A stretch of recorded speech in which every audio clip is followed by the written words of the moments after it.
Hi! In front of me is VIVO T1 Pro 5, and today I would like to show you how you can select and delete multiple photos at once on this device.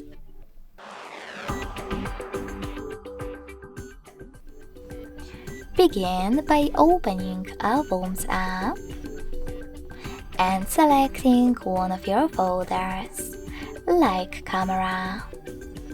Following that, hold one of your photos that you wish to get rid of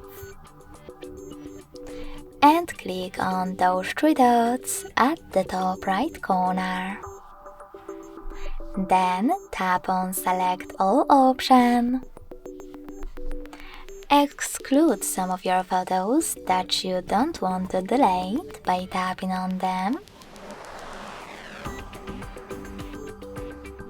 And when you're ready, tap on this pin at the top right corner next to three dots.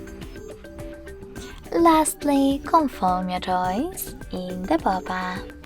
So when I do that, as you can see, all of my selected photos were successfully deleted.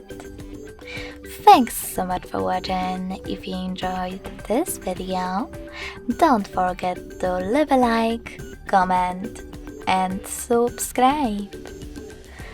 Bye!